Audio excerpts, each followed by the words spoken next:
Fala pessoal, sejam todos bem-vindos ao nosso podcast, O Porquê da Coisa.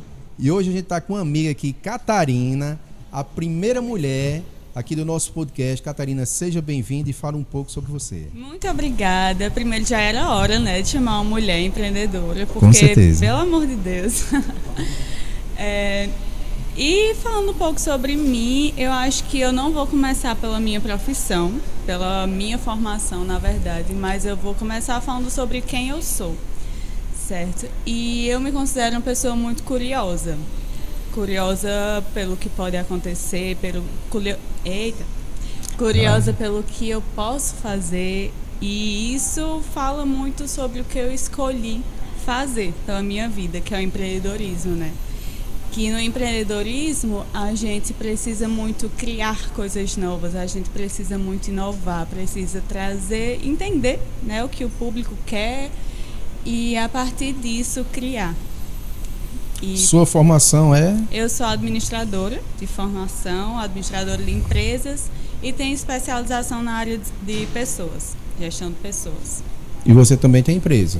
E eu tenho empresa, eu trabalho na Panificadora Vitória junto com a minha família. É uma empresa que está no mercado há mais de 50 anos. E agora eu estou com o Café Vitória, que é aqui onde a gente está. E mais uma vez a gente aproveita para agradecer o pessoal do Sicredi, fornecer esse espaço a gente. Mas me diz uma coisa, no seu período de formação, desde criança, você sempre teve essa ideia de ir para a área da administração?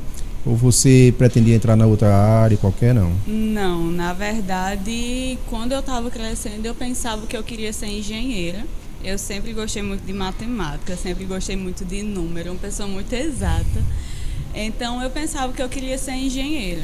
Meu pai é engenheiro, eu não sei se vocês sabem, não, enfim, não. Porque ele é um grande empresário aqui e tudo mais, mas na realidade ele é engenheiro de formação. E eu pensava que eu queria ser engenheiro também por ter esse perfil muito exato. Só que aí, no último ano do ensino médio, eu fiz, não é isso que eu quero. Não é engenharia, não quero construir prédio, não faz sentido. Então eu estava em dúvida entre administração e psicologia também. Mas psicologia, na época, era uma coisa que não era... Tipo assim, não era bem desenvolvido, não tinha muito nome no mercado e tudo mais, então eu optei por administração. E ainda bem que eu optei por administração, porque faz muito sentido. Tem mais a ver, né? Catarina, aproveitando essa deixa, como eu proposto esse podcast, que é o Porquê da Coisa, a gente traz empresários, pessoas do ramo da administração, como é o seu caso, para dar dica a pessoas que querem empreender, pessoas que estão começando. E aproveitando que você, enquanto mulher, fala aí para mulheres... Dicas de empreendedorismo. Qual a sua primeira dica para quem quer empreender? Minha primeira dica para quem quer empreender é não tem tempo certo. Tipo assim, se você ficar esperando o momento certo, tá tudo certinho, tudo redondinho. Tudo redondinho para fazer acontecer, você não vai tirar as coisas nunca do papel. Fazendo e testando e melhorando e lançando no mercado e vendo a aceitabilidade e melhorando e sempre assim, nesse ritmo, mas não espero estar tudo perfeito para começar, porque senão nunca você vai não vai estar, começar, né? Nunca, exatamente. Até porque se tiver perfeito é porque está errado. Começou você tarde.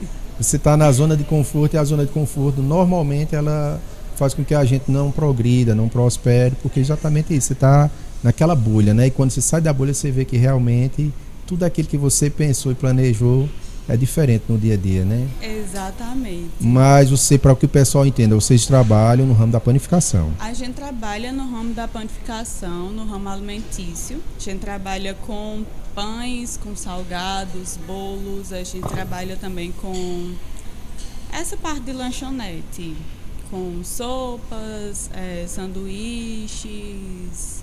Agora no café a gente trabalha com cafés diferentes, um café mais gourmet, um café mais artesanal, para o público que realmente gosta de um café mais diferente. Eu acho que tem sessão imagens. Sim. Eu acho que tem imagem aí de Catarina, de quando ela começou, acho que a produção aí vai ver aí, a imagem dela com a pessoa que eu acredito que foi o precursor de vocês. Sim. Dentro do empreendedorismo. Deixa eu ver se o pessoal acha aí. Vai passando aí, vai passando. Tô curiosa. Vai passando. Vá passar. Aí. Deus do céu. Quem é essa pessoa aí? Quem é Catarina aí nessa imagem? Nossa senhora, eu sou a menor da foto, na verdade. Que tá Eu tô no colo do meu avô. Esse é seu avô, como é o nome dele? Esse é meu avô, Joaquim. Foi ele quem fundou a Panificadora Vitória, certo? Ele começou. Minha família não é daqui de Patos. Minha família é do interior, do Rio Grande do Norte, de Poeiro, se eu não me engano. Santa Luzia, por ali, enfim. De uma cidade bem pequena. Meu avô, ele começou como vendedor.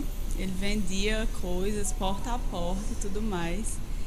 E ele queria dar oportunidade de estudo para os filhos dele, que não tinham na cidade onde eles moravam. Então, eles vieram para Patos e ele continuou vendendo coisas de porta em porta. Depois começou a revender alguns produtos e tudo mais, conseguiu montar uma vendinha assim. E depois começaram a produzir coisas próprias, assim, panificados, bolos, coisas para vender. Minha avó na cozinha, ele vendendo também, e toda a família envolvida no negócio, os filhos ajudando, todo mundo ajudando. E até que a empresa foi crescendo, foi se desenvolvendo e... Se tornou o que é hoje. Se tornou o que é hoje. É tanto que um fato curioso, que a Panificadora Vitória, antigamente metade da panificadora era a casa da família e metade era a panificadora. Não sei se você já foi lá, se algum de vocês já foram já lá. conheço assim o espaço. Pronto. Lá no meio da panificadora tem um pilar, certo? A gente não pode tirar aquele pilar porque senão estrutural. É estrutural.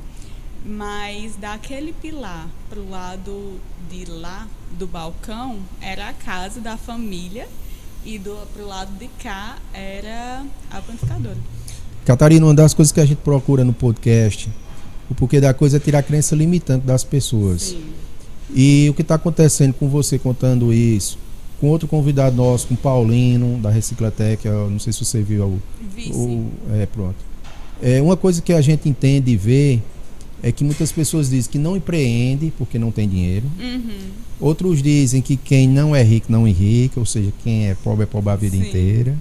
E a gente vê que isso é uma crença limitante que tem que ser deixada de lado. Uhum. Porque a gente vê que pessoas prosperam. Com certeza. Né? Isso aí tem que ser esquecido. Outra crença limitante que existe, e está se quebrando muito esse tabu, é com relação à competência feminina. Uhum. E aí que não existe essa disputa, quem é mais competente, uma mulher, mas entender sobre a competência feminina. E aí eu volto a conversar com você sobre dicas para, principalmente você que é uma menina, que é jovem, qual a visão que você traz para meninas agora que estão também buscando empreender, seja como manicure, seja como cabeleireira, seja como ramo de sobrancelha, seja fazendo bolinho em casa, enfim. Aquela pessoa que está no mínimo do mínimo. Você já falou que não queira ser todo redondinho, mas, por exemplo, no marketing, como é que ela deveria usar? A gente entende que vocês usam muito o marketing no trabalho de vocês. Sim. Como é que é essa questão que você falaria para o pessoal de agora, para o jovem? Primeiramente, eu queria falar não sobre técnica, nada técnico, eu acho, porque tudo começa no mental, certo? Nós, enquanto mulheres, nós não somos incentivadas a focar na nossa carreira, nós não somos incentivadas, tanto quanto os homens, a crescer. Então, eu tive muita sorte, sendo bem sincera, eu tive muita sorte porque a minha criação foi para isso. Minha família é repleta de mulheres fortes e empreendedoras e eu tenho muitos exemplos a serem seguidos, mas isso não é regra, eu tenho ciência que isso é exceção. Mas uma coisa que a gente tem que ter muito em mente é que a gente pode. A gente pode, assim, o que quiser. Decide e vai atrás. Tá entendendo? A motivação é a primeira regra. Exatamente, é decidir. Eu decido o que eu quero. E, não estou dizendo que não vão ter barreiras, não vão ter empecilhos, porque existem. Eles são reais. E eu já passei por diversas situações constrangedoras por ser mulher, inclusive no empreendedorismo, porque ainda é um mundo muito masculino. Ainda tem uma barreira muito grande, assim. Além de ser mulher, ser jovem. Ser jovem e tudo mais. O pessoal olha pra mim e faz, uma menina. Mas não é bem assim. Né? Eu sou uma menina, sou uma mulher, mas Existe muita coisa por trás. Eu tenho toda uma bagagem por trás. Você fez formação e graduação, foi isso? Isso, eu fiz graduação em administração pela UFPB.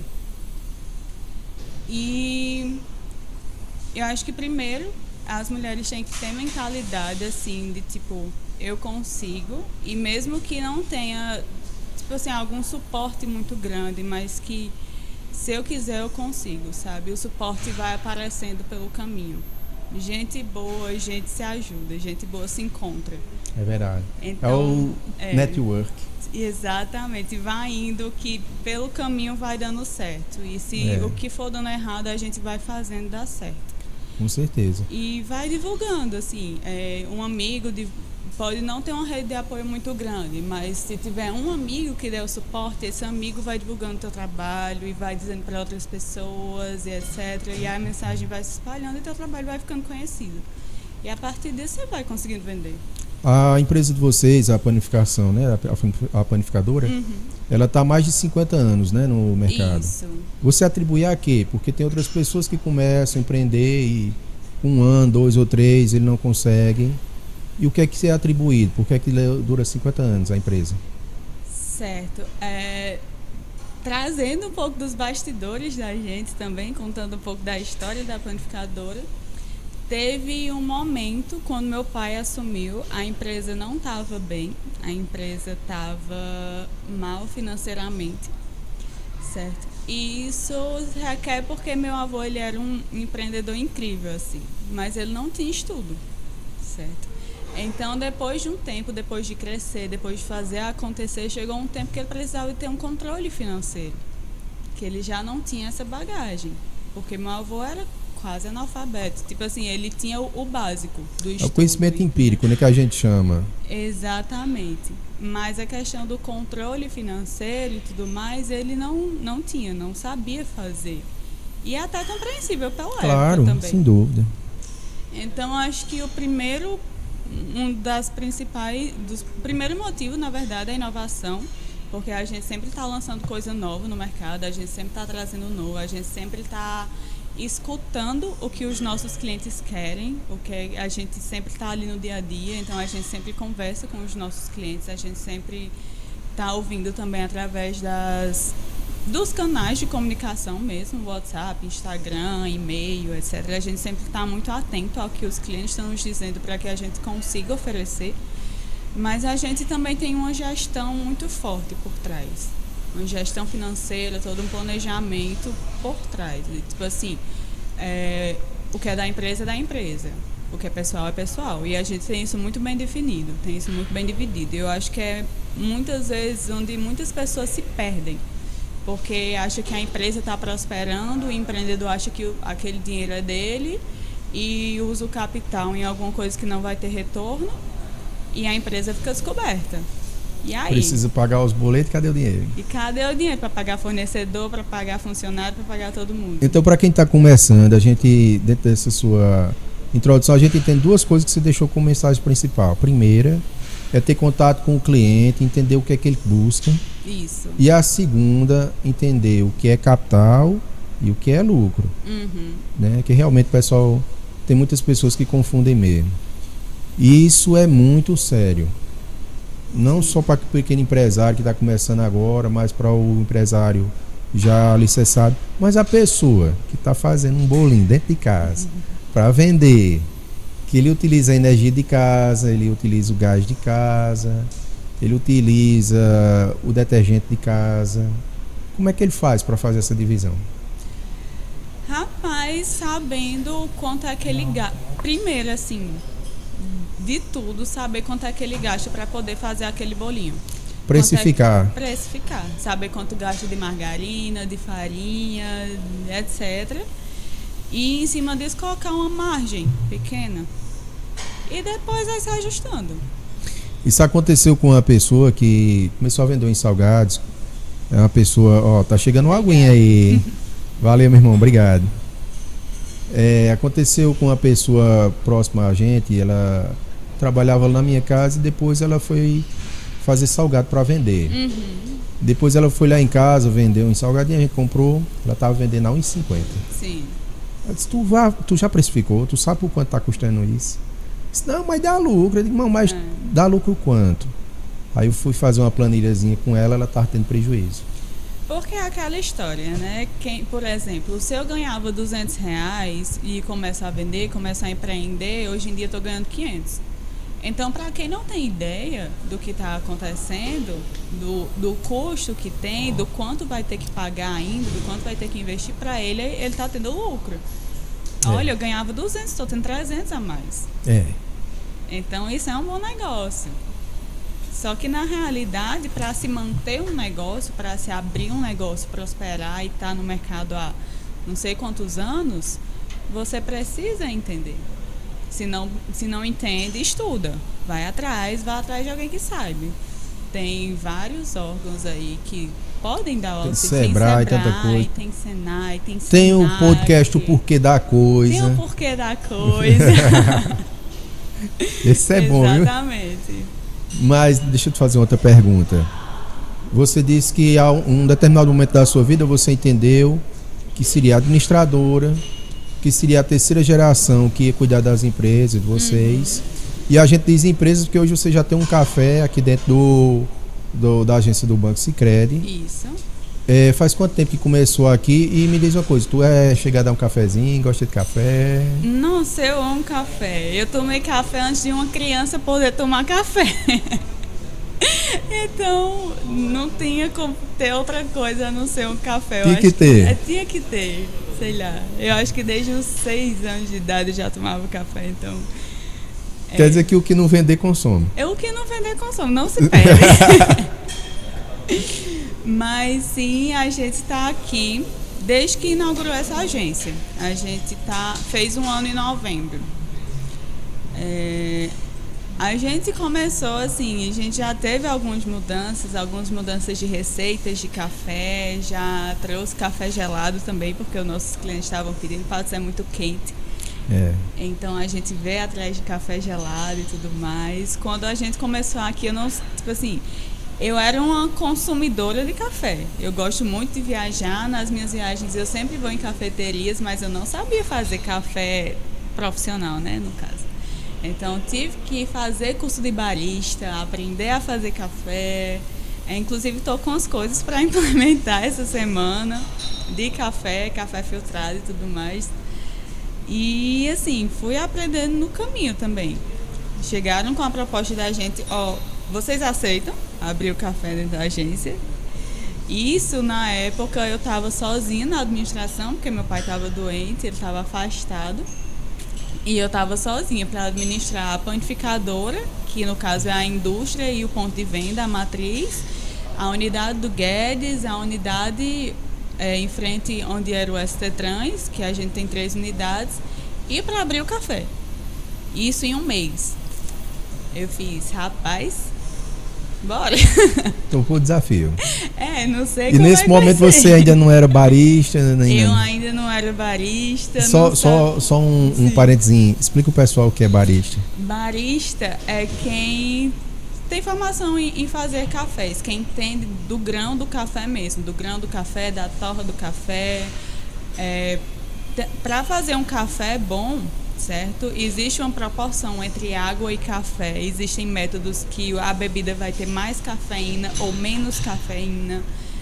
Então, tem o tempo que você deixa o café na água para ter mais cafeína ou menos cafeína. Isso tudo altera o sabor. Isso tudo altera o sabor, altera a reação que a pessoa tem quando ingere a bebida. Porque, por exemplo, se você deixa o café muito tempo, o pó do café, muito tempo imerso dentro da água, o método, se por exemplo ele demora a ser filtrado pelo filtro, aquela bebida vai ter mais cafeína.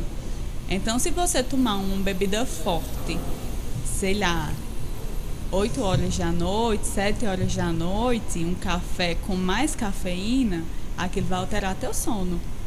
Mas se você tomar um café que for coado super rápido, pode ter um sabor bom, um sabor legal, mas que vai ter pouca cafeína, então isso não vai alterar tanto a qualidade. Então, olha a dica aí para quem gosta de café. Eu aproveito para mandar um abraço para minha esposa, Nis, que gosta muito de café. À noite, procura fazer como? É porque tem os tipos de cafés específicos, mas É. deixar menos tempo Em água. Tipo, só porque em casa a gente faz na panela mesmo, né? Isso. Não ferve o café, não deixa, só esquenta a água, põe o café, mistura e já filtra. Não Já está feito, já. Já está feito. Não deixa ele lá muito tempo dentro da água, não. Porque senão, quanto mais tempo ali, mais cafeína ele vai ter. E você fez tudo isso, essa pesquisa de como ser barista, mais por prazer do que por tanto necessidade enquanto empresária? Eu fiz pelos dois, na verdade. Eu já sou apaixonada por café. Tipo assim, quando eu era adolescente, minhas tardes eram ir para casa da minha avó, tomar café e comer bolo de caca. Então, o café faz parte da minha história. Mas a partir do momento que eu cresci e que eu abri o café, que eu precisei vender o café, eu tinha que entender também do meu negócio. Então não podia oferecer um café para o meu cliente se não entendesse como era que aquilo funcionava. Então aí sim eu fui atrás de entender mais sobre café e sobre mercado de cafés e tudo mais.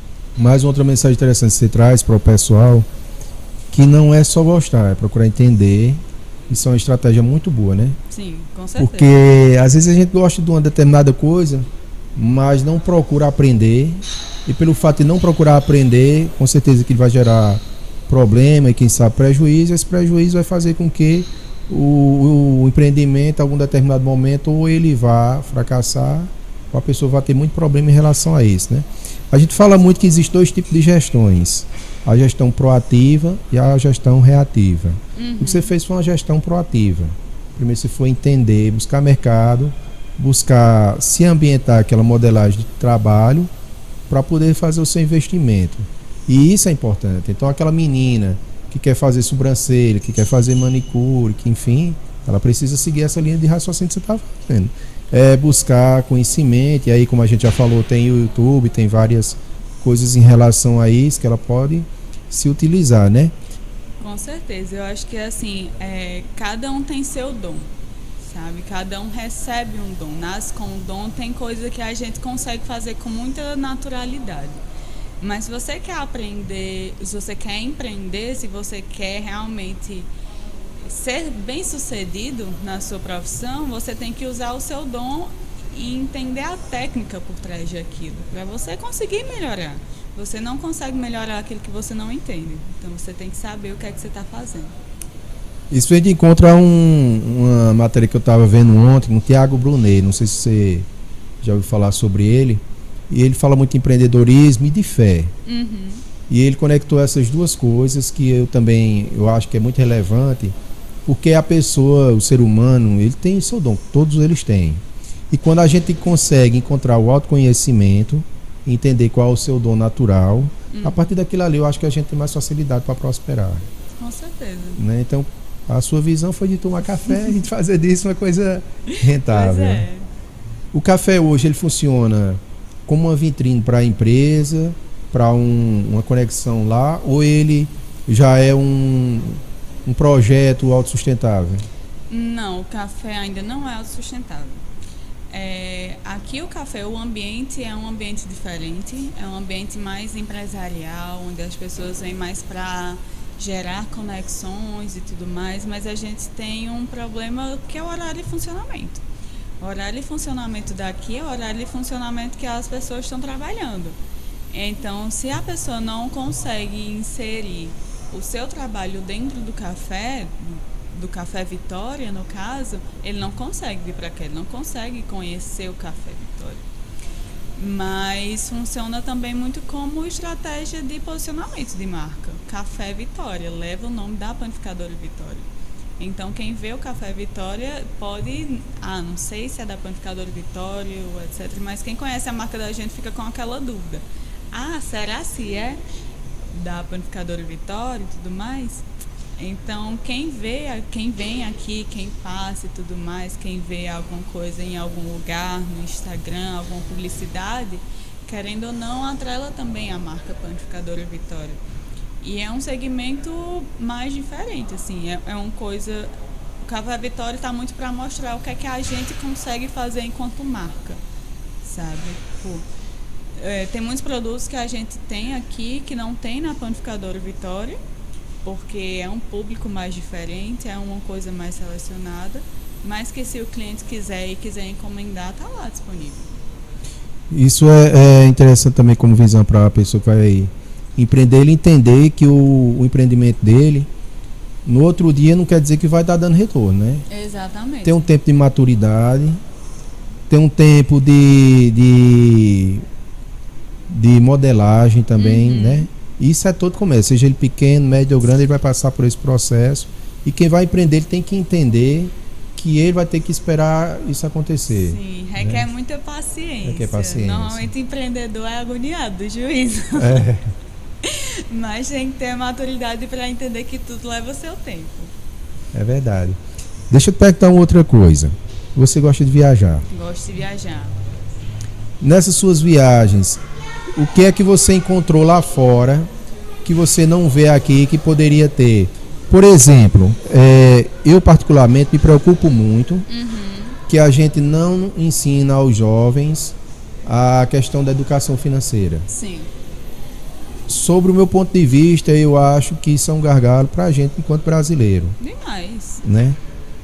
A gente não aprende a economizar, a gente não aprende a investir, é muito consumista e quando tudo dá errado, pergunta por quê. Você vê lá fora, muitas pessoas fazem o contrário. Então você viu isso lá fora, vê essa aqui, qual é a sua visão em relação a isso? A educação financeira. Eu acho que não só isso, não só a educação financeira, eu acho que toda uma cultura, sabe? Viajando, inclusive isso mudou muito minha perspectiva também, enquanto pessoa, porque a gente tem uma cultura muito de competir, sabe? Eu vejo que a gente tem muita cultura de, tipo, por exemplo, tem outras cafeterias aqui em Patos, não vou lá porque é meu inimigo. Tem cafeteria, é meu inimigo. Mas quando na realidade eu não vejo por aí. Eu vejo que lá fora o pessoal tem muito uma mentalidade de construção, de a gente junto é mais forte. O que é que a gente pode construir em conjunto para a gente ser mais forte? De aprender com o outro. E aprender com o outro. Porque eu sozinho sou eu contra todo mundo. Mas na realidade pode ser mais de um, sabe? Pode ser vários. E aí a gente gera uma grande cooperação e que todo mundo sai ganhando. E sem falar que se você imaginar, ainda que você estivesse sozinho, você não ia conseguir absorver a população da cidade. Exatamente. Então não tem nem sentido não ter esse tipo de mentalidade não.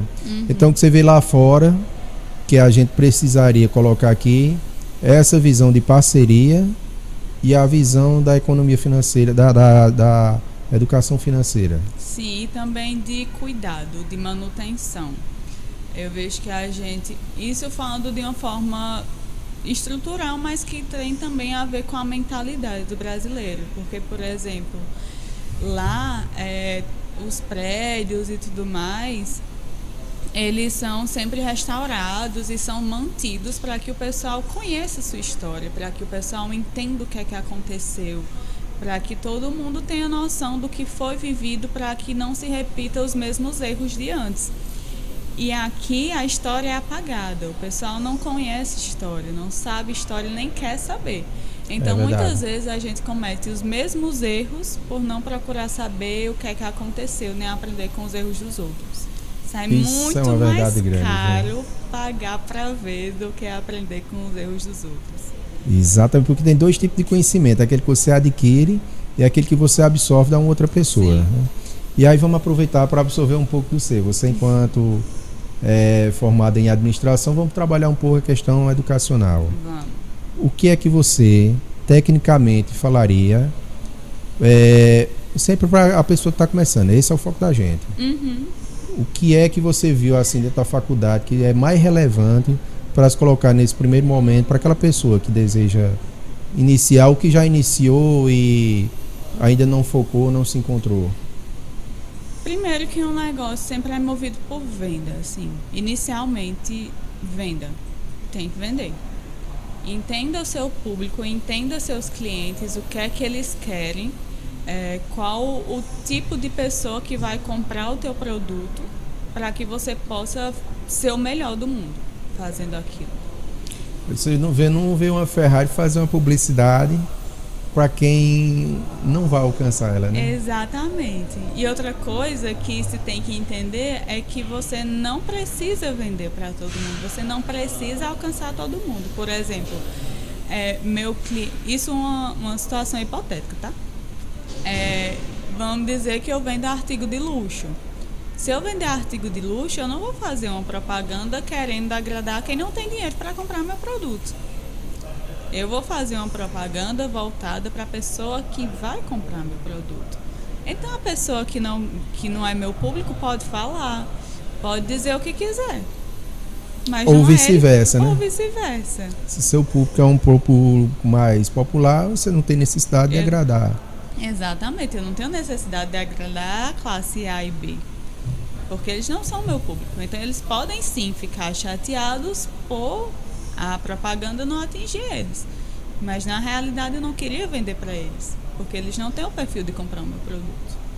Qual a sua visão de futuro em relação à sua vida enquanto empreendedora, a nossa realidade aqui da cidade de Patos, politicamente, assim, não falando de políticos, mas porque isso aí é outra coisa, né? Sim. Não de políticos, mas de gestão política. Qual a sua visão de longo prazo em relação a isso? Patos vai bem?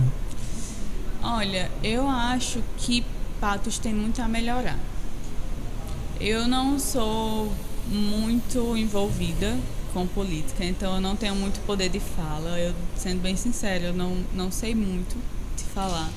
Mas eu acho que Patos ainda tem muito a melhorar, sabe? Com relação à cidade. Eu acho que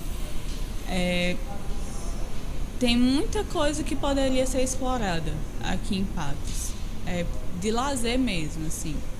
Porque falta muita coisa, a população cresceu muito e a gente ainda não conseguiu abarcar todas as necessidades da população. A gente ainda não conseguiu entender que Patos cresceu. Todo mundo fala em Patos como se Patos fosse uma cidadezinha pequena do interior, mas Patos já não é mais tanta cidade pequena do interior. Eu acredito que ela está no período de transição. Sim. Ela nem é aquela mais cidadezinha, também não é uma metrópole. Não é exatamente. Né? Eu acho que está no período de transição e a gente tem que pensar também dessa forma. Por quê? Se a gente analisar, Patos não é só Patos. Tem as várias cidades que tem aqui circunvizinho, acho que mais de 50 cidades. Sim. E ela acaba se tornando, vamos usar o termo metrópole, nesse sentido, por absorver essas cidades que estão aqui circunvizinhas, né? Com certeza. E aí, a estratégia de vocês para absorver essas pessoas que vêm de fora? Vocês pretendem outros tipos de atividade? Vocês pretendem continuar como estão? É a mesma pergunta na visão do futuro, agora enquanto empresa. Certo. A gente já atende nessas cidadezinhas circunvizinhas. A gente fornece algumas hamburguerias de fora, de Santa Luzia, São Mamé, de São José do Bonfim, enfim, a gente já atende fora de Patos. E a gente planeja continuar expandindo.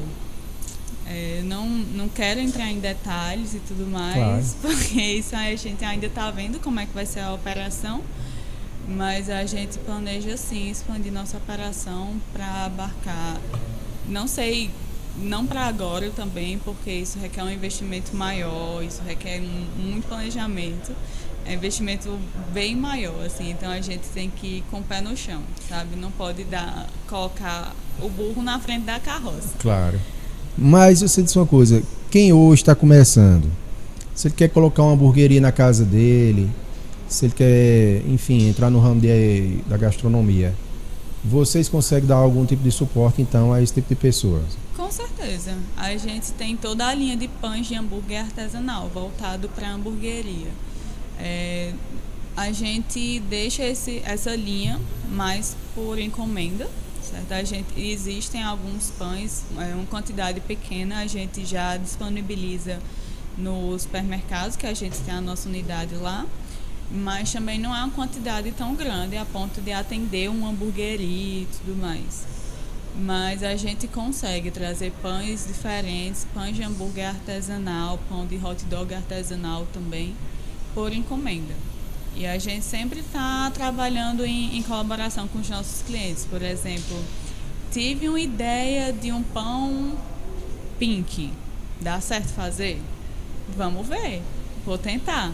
Se sair do jeito que você quer, ok, a gente bota pra frente e continua. Se não, a gente não faz. Mas a gente trabalha muito assim, entendendo que é o que o cliente quer para poder dar esse suporte. Entendendo o cliente e conseguindo superar a expectativa dele. Tentando. Fazendo o possível. Mas eu gostei muito de saber sobre isso, porque a gente, enquanto consumidor, vê mais as panificadoras como um atendimento ao cliente final. Uhum. E aí você atende o que a gente chama de B2B, né? Empresa a empresa.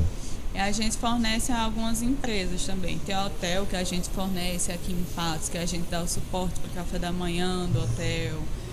Alguns órgãos do estado também a gente fornece, justamente atendendo a algumas especificidades também.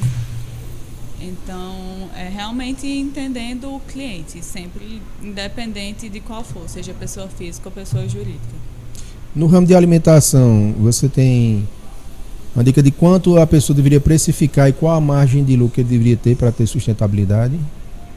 Por exemplo, uma hamburgueria, enfim. Olha, eu não sei te dizer, porque isso depende muito da realidade do negócio. Eu não posso te dizer, coloca 100% em cima, porque talvez se você colocar 100% em cima, de acordo com os produtos que você use, com a matéria-prima que você usa, vai ficar um produto muito caro e você não vai conseguir concorrer com seus concorrentes. Aqui em Patos, comida é muito barato. Então você tem que ter muito cuidado assim, com o que você usa, com a matéria-prima, para você conseguir ofertar um produto de qualidade, mas que você também consiga ser competitivo no mercado. Porque comida aqui é muito barato, querendo ou não. Então você tem que entender adaptar, os seus custos, exatamente, mas também tem que entender onde sua concorrência está trabalhando. Porque se você ficar muito distante, muito fora da curva, se o seu produto não for também tão fora da curva quanto o seu preço, você não vai vender. O que é mais importante, preço ou qualidade? Os dois. Tem que buscar o ponto de equilíbrio. Tem que buscar o ponto de equilíbrio. Qualidade não é mais diferencial. Qualidade é obrigação. Ninguém quer comprar alguma coisa que não presta.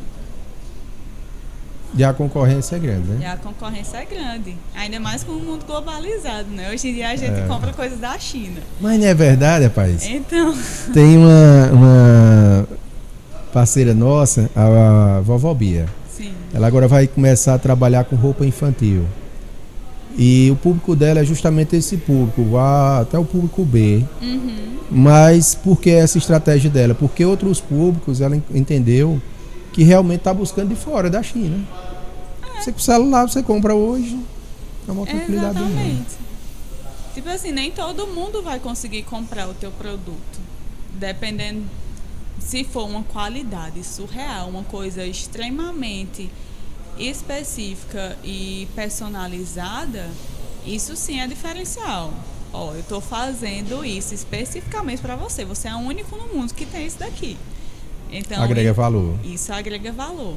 Isso realmente merece ser mais caro, porque eu estou fazendo o produto exclusivamente para você. Mas qualidade não é diferencial. Porque quase todos os produtos têm qualidade. Tem um que vai durar 10 anos, tem um que vai durar 2. Agora, quando se fala de alimentação, o pessoal tem que ter a visão de duas coisas. Primeiro, a recorrência, né? Quem compra um pão hoje, ele compra o pão amanhã. Exatamente. Porém que quem compra um relógio caro hoje, ele não vai comprar outro caro amanhã. Exatamente. O ramo de alimento ele também não tem concorrência, como por exemplo a gente acabou de falar da China. Eu não vou comprar um pão na China. Uhum. Né? Então acaba que sua concorrência diminui em relação a outros segmentos, como o caso de roupa, maquiagem, perfumaria, enfim. Uhum. Partindo desse pressuposto, quem tem o ramo de alimentação, ele deveria mais focar no bairro dele, deve focar na cidade como um todo. Qual a estratégia de venda para quem começa?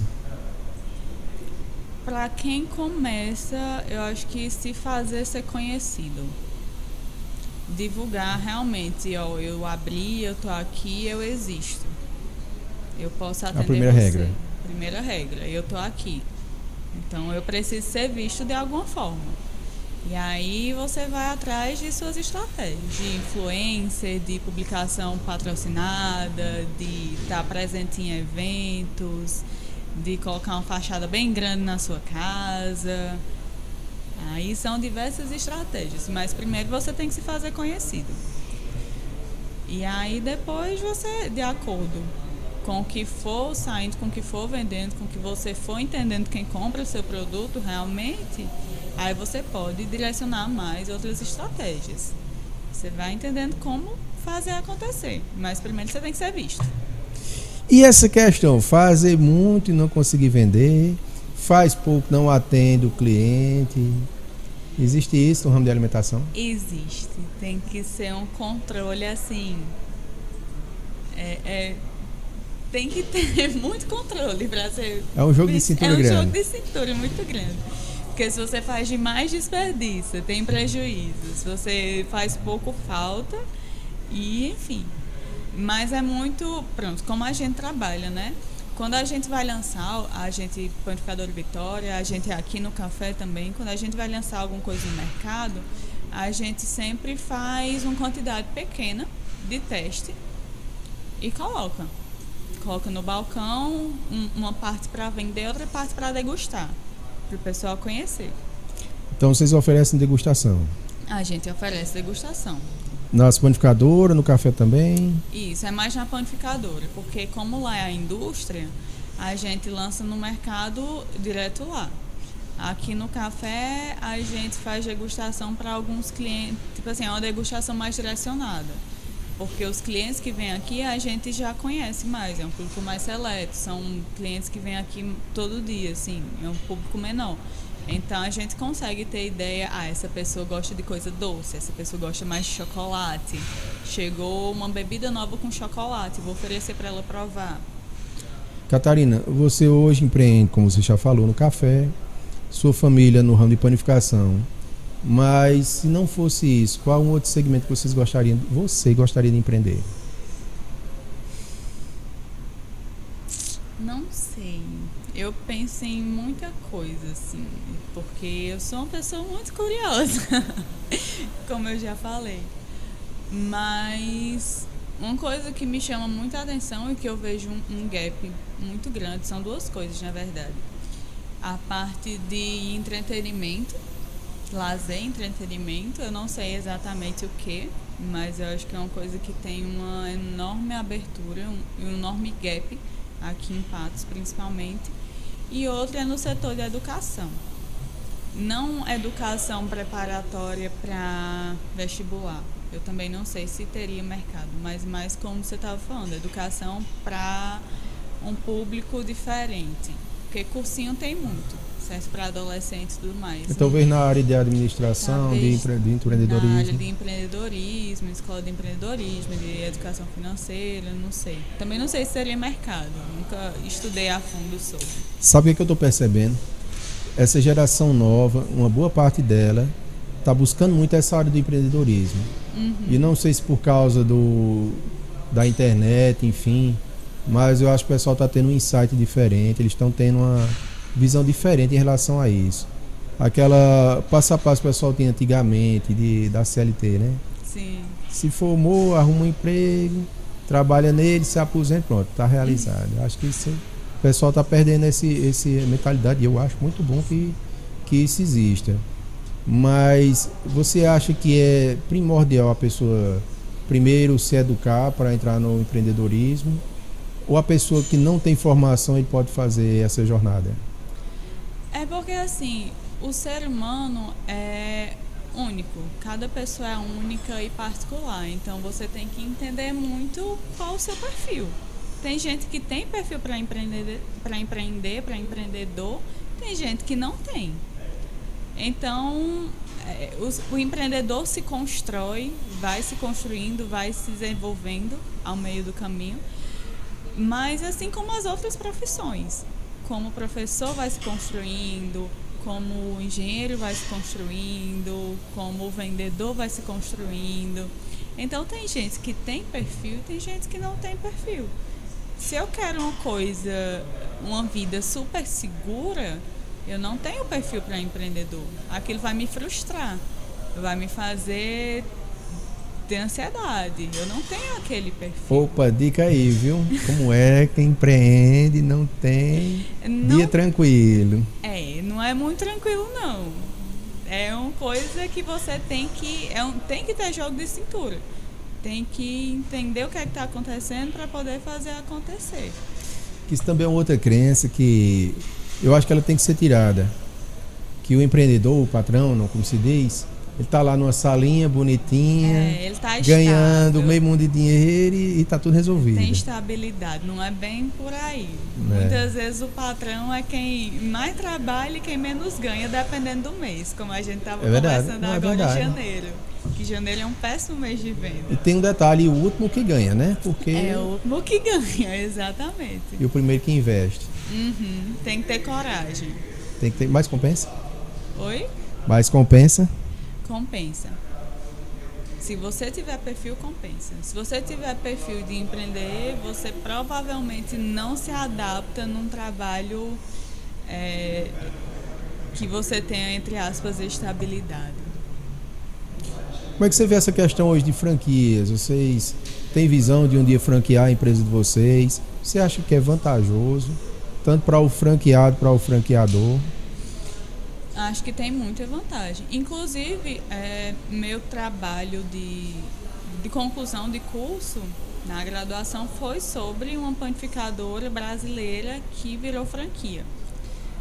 Estudando sobre a Pão e Companhia. Ela é de Minas, se eu não me engano, mas tem várias franquias no Brasil todo, tem João Pessoa, inclusive.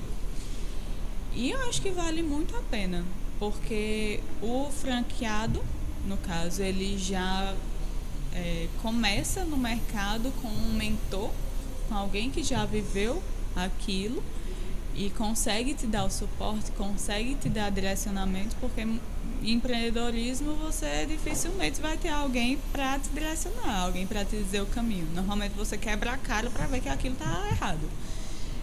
E o franqueador, no caso, quem dá o suporte, ele já viveu aquilo e tudo mais, ele tem todo o retorno financeiro. Ele já não precisa ter mais aquele estresse de estar na operação diária, porque é uma coisa complicada.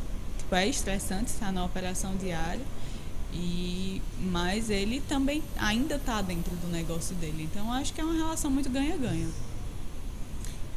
E Catarina, uma menina jovem, uma menina aí que está com a vida pela frente, como é que, devido ao tempo de empresária para Catarina, a menina que simplesmente se diverte, como é que faz isso? Como é que eu me divirto? Como é que você divide esse tempo? Sempre foi muito fácil para mim fazer isso. Sempre foi muito fácil. Desde sempre, eu sempre tive muito claro, assim, eu quero atingir isso, então eu preciso fazer isso, mas eu também, se eu estiver cansada, eu não consigo estudar, não consigo performar, não consigo dar o meu melhor. Então, eu também preciso do meu tempo de lazer, certo? Eu gosto muito de ir para academia, eu gosto de treinar, isso movimentar meu corpo. Isso me faz muito bem, libera hormônios da felicidade, né? Então é super importante.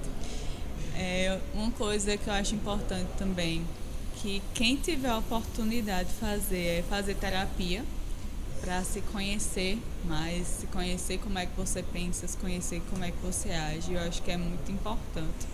São tabus, né, que a gente tem que quebrar. São tabus que eu acho assim, que dificulta muito, sabe? Você chegar lá até você ir atrás de se conhecer, ir atrás de fazer terapia e tudo mais, mas eu acho super importante. Que é o que a gente falou no início da conversa, né? Buscar o autoconhecimento, que eu, no meu ponto de vista, eu acho que o autoconhecimento, ele é o primeiro passo para a prosperidade. Exatamente. Você não sabe como é quem é você, sua limitação, sua capacidade, como é que você sabe o que é que você pode fazer? Justo. Não tem muito sentido. Não tem como saber, né? Tem não. Mas aí é como a gente disse, nessa conversa nossa, eu fui tratar de vários assuntos e está sendo, de tabus são quebrados, do empreendedorismo feminino, dessa questão de quem não já nasce rico também não prospera, que eu acho que isso é extrema bobagem. A questão da educação financeira, que Eu acredito que isso é importantíssimo. Você acha que deveria ser colocado isso na rede pública? Porque disse que já colocou, mas na prática a gente vê que não, né? Sim, eu acho que com certeza. Eu acho que deveria, que as pessoas deveriam ter acesso a esse tipo de informação, a esse tipo de conhecimento. Não só ter acesso, mas ter incentivo também. Não incentivo monetário, financeiro que eu falo, mas incentivo de vai lá, procura conhecer, sabe? Porque a partir do momento que você conhece, isso já abre seus horizontes. Mas se você não conhece, se você não sabe sobre, você não consegue nem pensar. Você não consegue nem ter uma perspectiva do que poderia ter sido. Mas, Catarina, além de gostar de empreender, gostar de academia, gosta mais de quê? Eu gosto muito de ler. Eu não sou uma pessoa festeira, mas eu gosto de festa também. Claro. De me divertir, mas eu não sou uma pessoa super festeira e tudo mais. Não faz muito minha praia, não. Um bom livro e um bom café é melhor. Um bom livro e um bom café é melhor, assim. Em frente ao mar, nossa senhora. Não tem outra, não. Acho incrível. Você gosta muito de mar? Gosto muito de mar. Já pretendeu empreender alguma coisa assim no litoral? Eu penso sobre... Eu morei em João Pessoa por 4 anos. Eu fiz minha faculdade lá, morei lá por 4 anos. E eu acho uma cidade incrível. É encantador lá. Penso sobre, mas ainda nunca coloquei no papel de fato o que seria. Mas é uma opção que está em aberto ainda. Mas pretende? Pretendo. Quem sabe até uma franquia da panificadora. Quem sabe? Deus quiser. Catarina, qual foi a pergunta que não foi feita até agora que você gostaria que fosse feita?